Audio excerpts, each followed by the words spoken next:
Good morning, my friends. Welcome to today's discussion on Thriving Beyond Codependency. Today we start a new series that I'm calling Shift to Personal Power. So, previously we worked on a lot on reclaiming ourselves, specifically in power and an identity and an innocence, things of that nature. And now it's time to address the things we do as codependents that can sometimes be harmful or toxic to others, and they can be very subtle things that we've learned to do in order to survive. But these are habits that impair the function of healthy relationships. They get in the way of relating. They get in the way of connecting with ourselves and with others. And so this particular series is going to be a little confronting.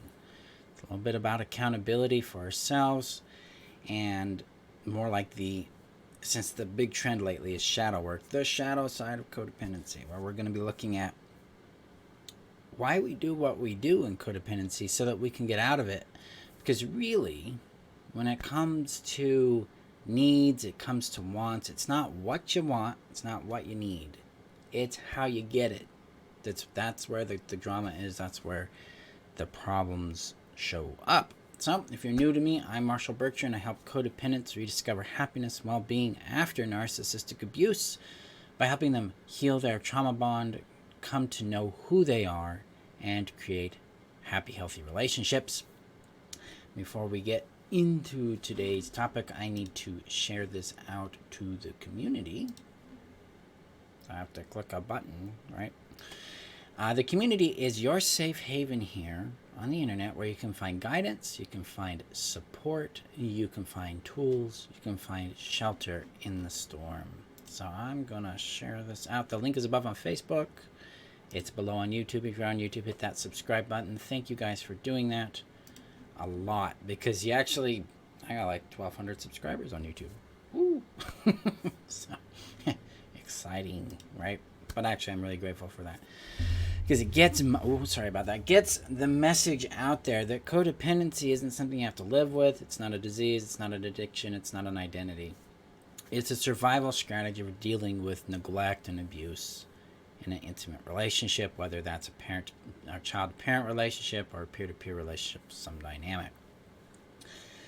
So the shift to personal power today is all about ending the control habit. So one thing codependents do, and I know I still do this, I have to put it in check in my brain, is we tend to tell other people what to do. And this is a form of control. It's like, I know better than you do about what you need. No, we don't.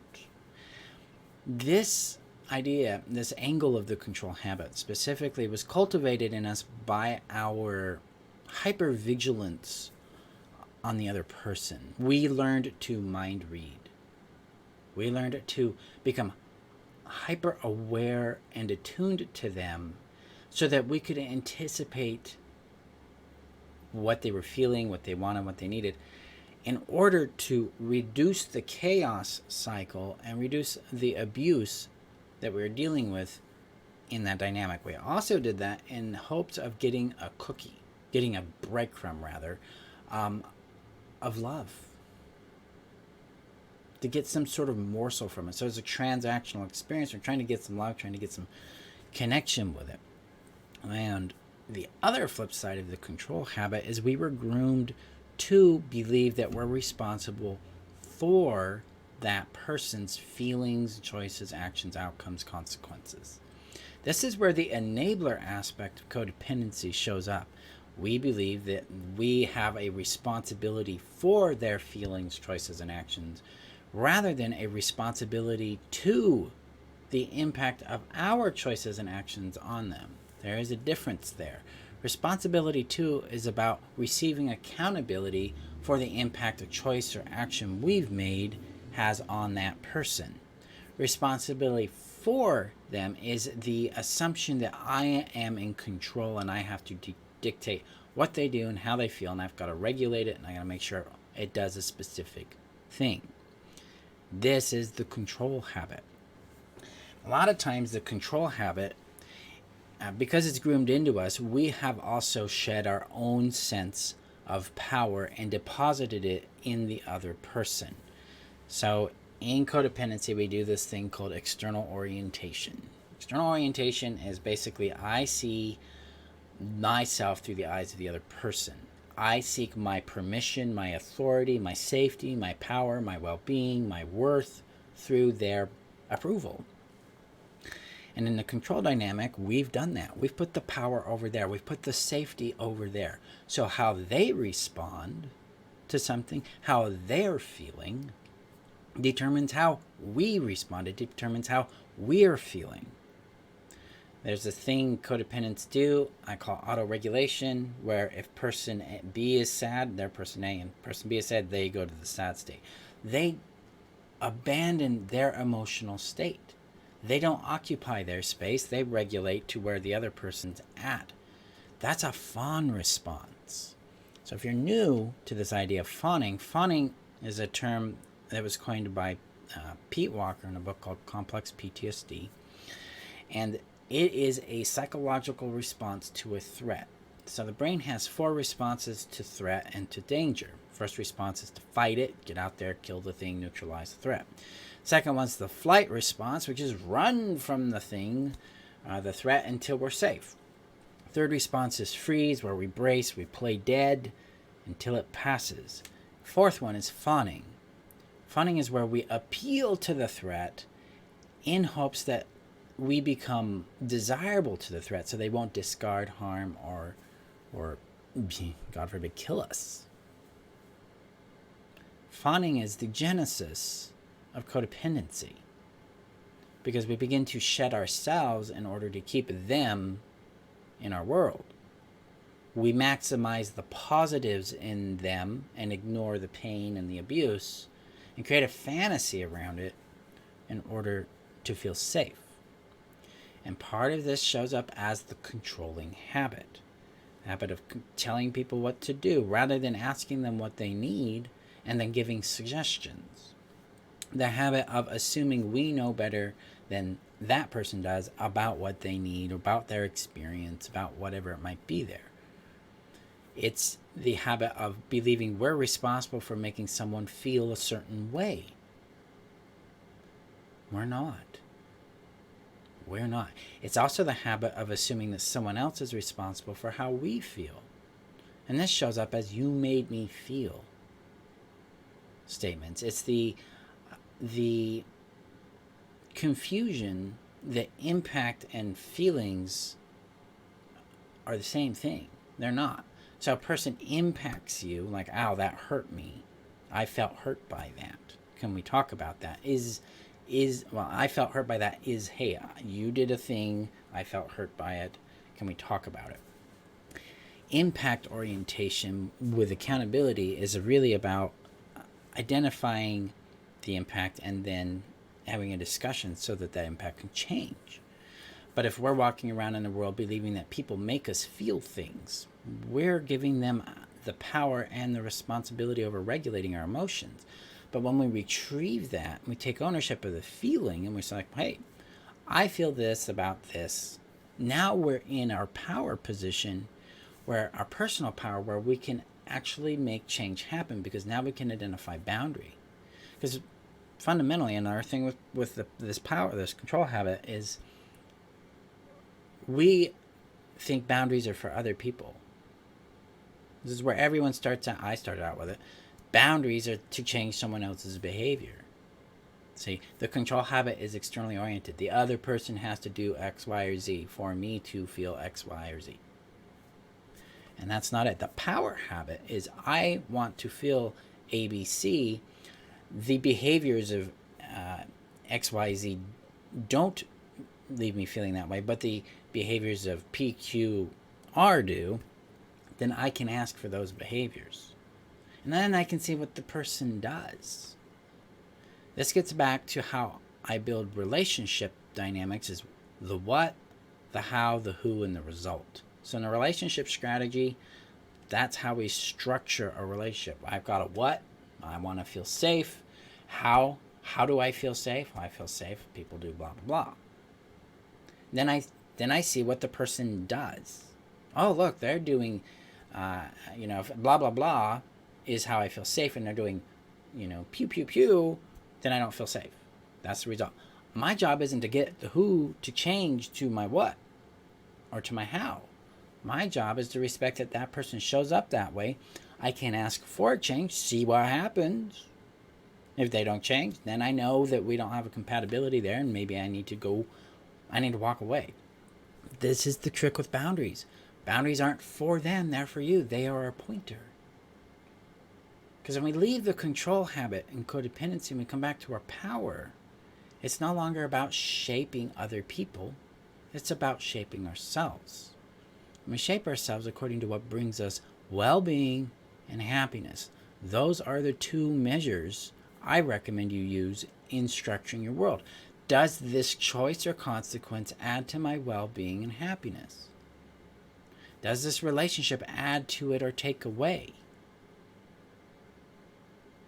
Does the consequence I'm choosing with these choices and actions add to or take away from my well-being, my happiness? This is a sober question, because when we get into real power is directly connected to the consequence that comes with it. And how you use your power, which is your choice and your action for your well-being or for you, whatever. It may not be for your well-being, it might be. I prefer it would be, but you get to live with the consequence. You inherit the consequence that comes with that choice and action. You don't get to choose it. Sometimes, based on your expertise and your experience, you'll be able to predict the outcome. Sometimes you won't be able to, especially in new things. But that's the consequence we need to be mindful of. Am I choosing something that adds to my well-being or happiness, or has the potential to, based on how it's behaved, based on my current understanding? See, there's a real risk here with potential. The codependent mind loves potential. I call it the fantasy of potential. We do it all the time. Well, if this person would just do X or just do that, then they would be this. No, you don't get to determine that. That's a fantasy, and it's a control fantasy because you think you know who they are. You don't. It's none of your business who they choose to be. I have witnessed personally and professionally, time and time again, where person A says, well, if person B would do this, they would be this kind of person. Person B ends up doing that, and they aren't that kind of person. They actually change. Like, well, if person B would just get therapy, then they went out and got therapy, and they're not the person that person A thought they would become. See, we have no business defining who someone else should be or could be. It's not our business. It's not our business to direct what they should do or shouldn't do. Our business, especially if someone's asking for feedback, if somebody is inviting insight from our perspective, is to share, hey, for me, I would look at this thing, or have you considered this option, or have you pondered this kind of consequence, or that kind of thing. This cultivates a respect for yourself, a respect for them, a respect for specifically the autonomy, power, and individuality of that person and you. The more you recognize your own power and you get comfortable with it again, and executing your own choices and actions and inheriting the consequence that comes with that, as well as acknowledging what's called natural powerlessness, i.e. the things you have no power in, like weather, other people's choices and actions, feelings, things like that, you will begin, you'll identify it in others, and you go, I want you to have your power too. This ends the control habit, because when we're restoring to ourselves our power, we are getting out of other people's yards and letting them occupy the space of their power. And then we're willing to live with the consequences that show up with this, because this generates honest outcomes. So now we're not trying to shape someone into something. We're not being shaped by someone else into something. Instead, we're building influence, we're building consent, and we're building agreements. Because we do have influence. How I behave, how I show up influences people. and how they behave and show up influences me. I'm responsible for how I feel, or the feelings, thoughts, choices, and actions that show up in response to someone, and they are responsible for those things within their world. But I'm also accountable to the impact my behaviors have. Now, there's definitely nuance in this because, like, if I have a pink car and the garbage man's like, what on earth is this pink car? This is a travesty. Get rid of it. Burn the pink car. And he comes up to my door and he's like, man, dude, what is wrong with you? I'll be like, have a great day. See ya. Blah, blah, blah. It's none of his business. But if I have an agreement with someone that said, I will not own a pink car because pink cars were traumatic to this individual, and I agreed to that because I wanted them to feel safe. And I go, I'll buy a pink car. Oh, do I have accountability right there? That's an important place of impact. See? So impact is nuanced, and it's all about the relationship, the agreements, and the vulnerability and exposure involved for you and others in the relationship. We get to discover and understand how this works when we leave the control habit. When we stop controlling our people and we start moving into our power and governing ourselves according to what really matters to us. And this is where we find freedom of real connection. This is a confronting process. It's so natural, I wouldn't say natural. I'd say very normal for us to try to control others because that's what we were groomed into. So I want to couple this with innocence. See, a lot of times our desire to tell other people what to do, to try to control an outcome, is because we want to feel safe and we want them to feel safe. We care about their well-being. We want them to be well. So we access this beautiful intention through the lens of innocence. Then we can ask ourselves the question, does my behavior represent my intention? How can I show up in a way that reflects my intention? And that comes down to, hey, I'm concerned about your well-being. I've noticed this thing. Am I on target there? We want to talk about it. We gain consent. We ask questions rather than make assumptions. And we get clarity on what's really going on. And then we can always ask, hey, I've got an idea. Would you be open to it? And then they can consent to it or not. And ultimately, you give them the idea, your job is, you're done. Because if they do the idea, great. If they don't, great. Respect what they choose to do. Let them be the leader in their world. Because it's really fundamentally, to be real blunt, none of our business. It's not our job. Our job is to be the leader in our world, in our yard. To be focused on what do I need and how do I need it. What do I want and how do I want it. And then go out and discover how people align and don't align with those whats and those hows. This is how we build consent. This is how we build trust. It's how we build safety in relationships. It's how we find well-being, both with ourselves and with others. So it's a big deal to end the control habit, but it sets you up for true intimacy, for genuine connection and understanding. It builds happy relationships, whether it's a friendship, a business relationship, a romantic one. And it gets you out of the biggest pull in codependency, is to control someone else, either by changing ourselves so they'll behave differently, or by trying to dictate what they ought to do or not do. So when we come back to a self-respect for ourselves, we become available to be known, to be seen, to be known, loved, and valued for who we are. So today, I invite you to take the challenge of releasing responsibility over other people's feelings, choices, and actions, to do a little inventory, to put it in a recovery term. Well, who am I trying to control? Who am I telling what to do? Am I asking questions, or am I, making a statement, a declaration of what should or shouldn't be? This, honestly, is the biggest challenge I have, because I'm a know-it-all. I'm an Aries. But those things don't justify it. So the more I enter my space of power and work out my discomfort with being in my power, become more comfortable there, more safe there, the more I'm like, let them do what they want. Get out of the way. I don't even have to let them. It's not my power. There's no letting to be done. I have no power there. Control isn't power, by the way, guys. Control is coercion. It's a force. Power is a choice and an action that only you hold for you and only they hold for them. So that is today's discussion. Let me know what you think in the comments below.